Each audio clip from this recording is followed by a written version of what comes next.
This is the Inspire podcast.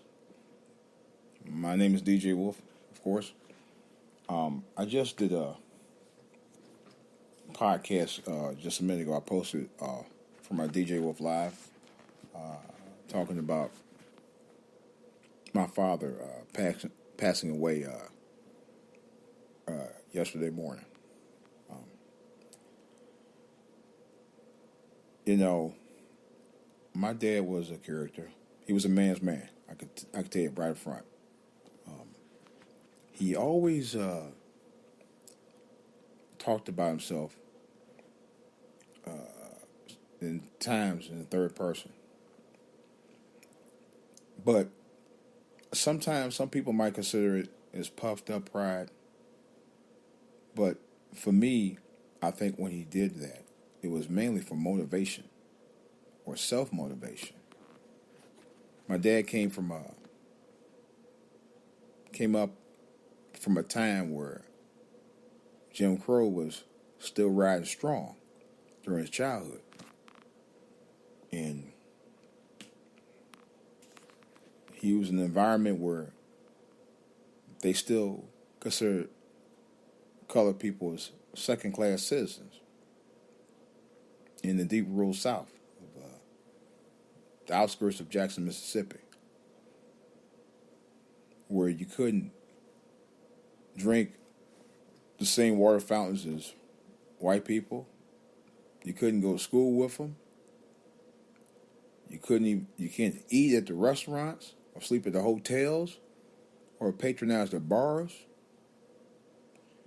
It was so bad you couldn't even use your own bathrooms when you needed to use the bathroom. You know? So at times, growing up,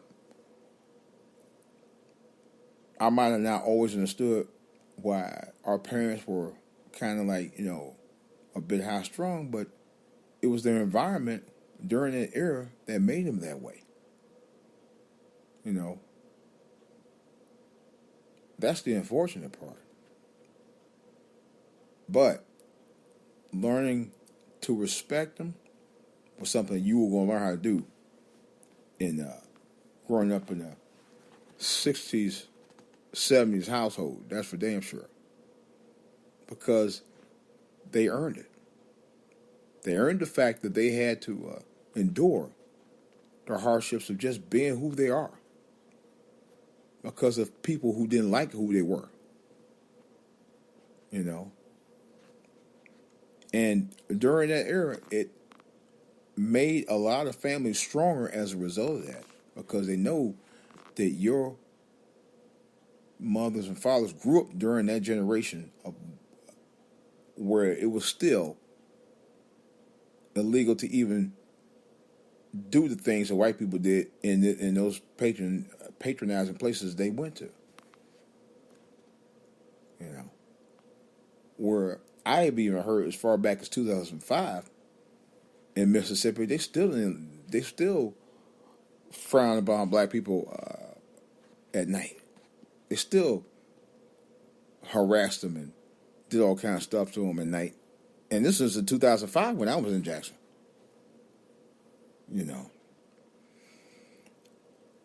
So I want to say to you, Dad,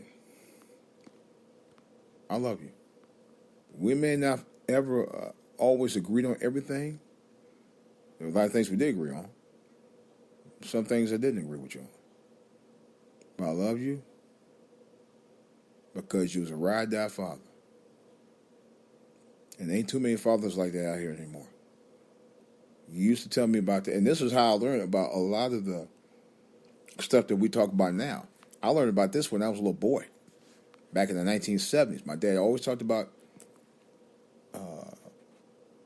being lucky that you had both parents. But he definitely, utmost, on top of anything else, always stated, y'all kids lucky to have a father. And I was always like, well, why do you say that? But now I know what he meant. When you see 70% of African American women running single family households, that's exactly what he was talking about. See, what I'm trying to say is it's always been like this, where many women were running single family households. That's why he was saying that, telling me this back then, because it was always going on. This had never really stopped. It never just started. This was always this way for generations. And he's telling me basically on experience that things that he saw growing up. All that existed then, and a lot of that existed to this day. You know, but I knew growing up that I was taught not to talk back to my parents, and my dad used to brag on the fact that I never was one for talking back. Matter of fact, he would say, I was a quiet one. And I'll be honest with you, for a very long time growing up, I was pretty much a very quiet person. I wasn't a complete introvert because I did like hanging out with my friends and stuff like that.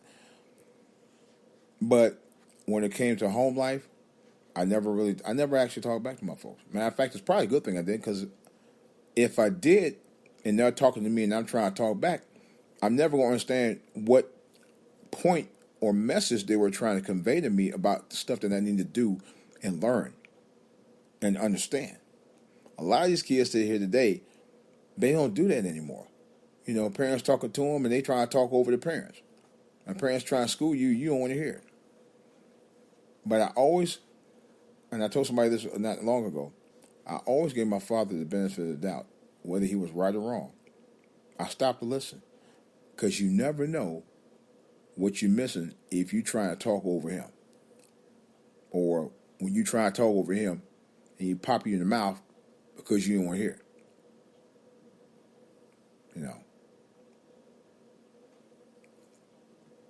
My son recently told me, he said, you know what? Papa, you call him Papa. He said, Papa was a man's man. And that's not a joke. He really was.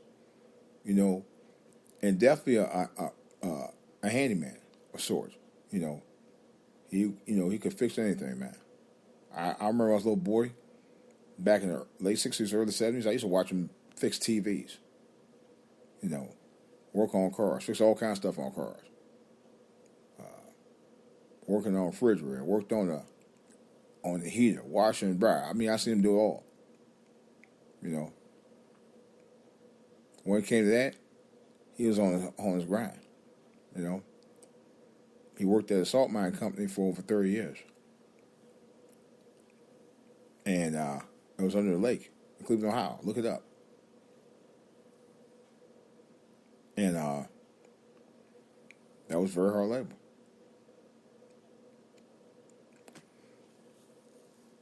He had belonged to the, I think it was the local 236 chapter of the union.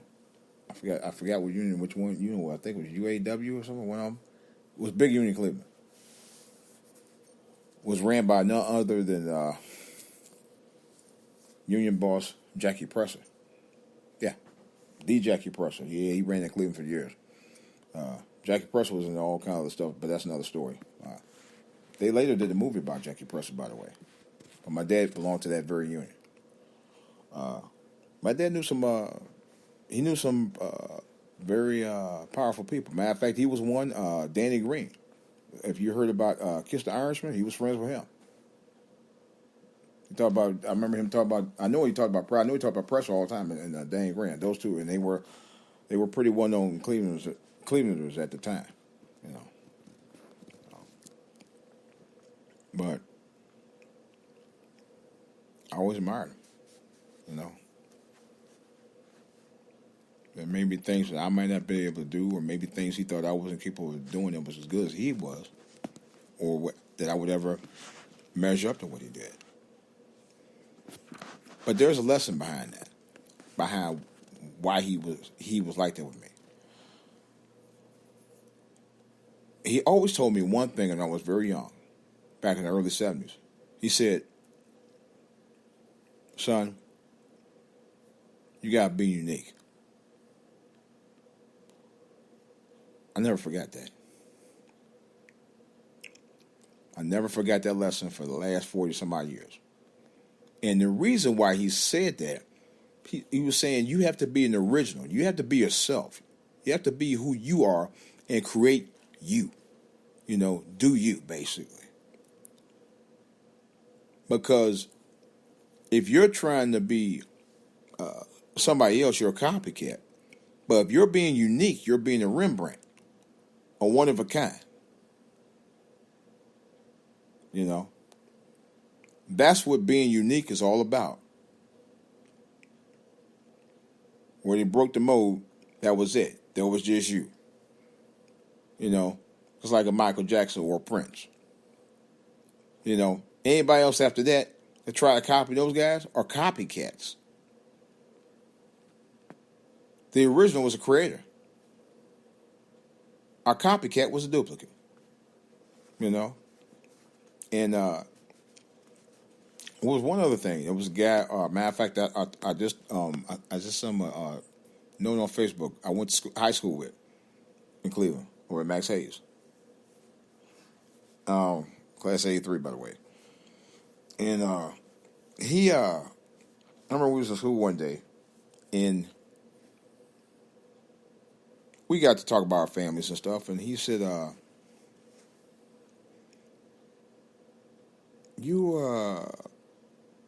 I told him I was the oldest, right? Well, it was actually four of us, but me and my family was three, and I was the oldest. And he asked me my name, and he asked me, what my dad's name was, because he said he might know my dad, because I know I had family live on his side of town. And when I told him, man, he said, "You the oldest?" I said, "Yeah." He said, "You didn't carry your dad's name?" I said, "No." I said, "My brother actually has my father's same name. He was a junior." He said, "Man, usually the firstborn son is almost always the junior." And you know what? I didn't realize that until he told me. All those years, I never knew that. Now, yeah, for a while I kind of caught on because my sister and my two brothers both had the same name with the same first initial as my dad. Now, I was a little standoffish about it. I didn't make a big fuss about it, but I did kind of feel like I was a little slighted because I was named somebody that wasn't even related to anybody in the family at the time. Yeah, but that's another story. But they told me that my names was named after two different actors, and I'm like, really? I'm a big fan of both the actors, by the way, and they were both well-known actors from the 1950s and 60s. Big names. But anyway,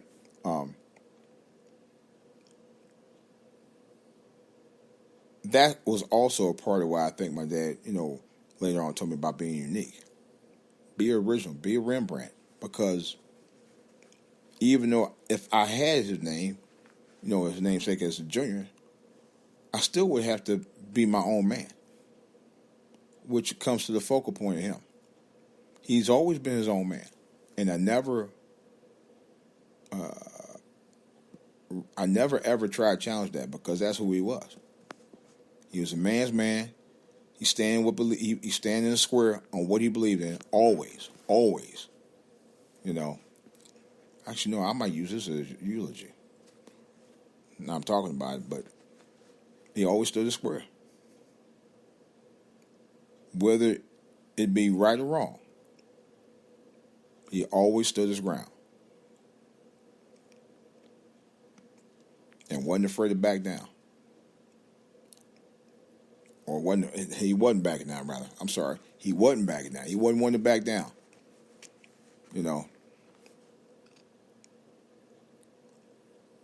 Yeah. I'm going to wrap him.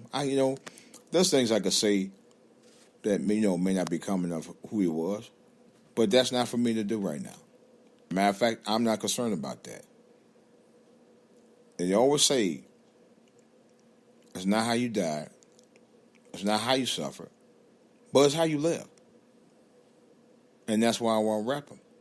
I want to rep my dad for who he was as a man, who he was as a person to people. Because really, I'm gonna be honest with you. Everybody loved this guy. Everybody. He go up there, just shake hands and be himself and be as friendly and cordial to everybody, man. No matter where he went, kids, men, women, it doesn't matter.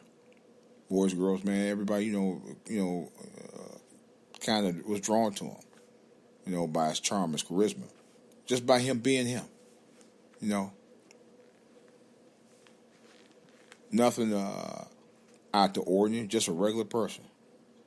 Earning his keep, taking care of his family. That's what that was all about. That was him. And it been him for 77 years.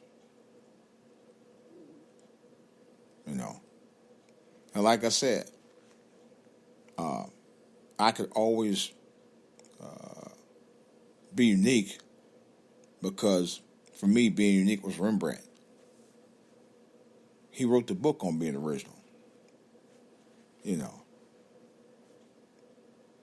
really did. And like I said, even at times you may not agree with what he said, but there were times where he's going to stand on the square, no matter what you think. I've had those challenges with him many times over. And you know what? Many of those times he was right. I was the one that was wrong, or I was the one that didn't understand, or I was the one that couldn't figure it out, but had to figure it out on my own. That was the lesson. That's the lesson of life. And I'm learning it more and more every day because of him. Rest in power, Dad. I love you. It's DJ Wolf, and I hope that this will inspire you. I'm out. God bless.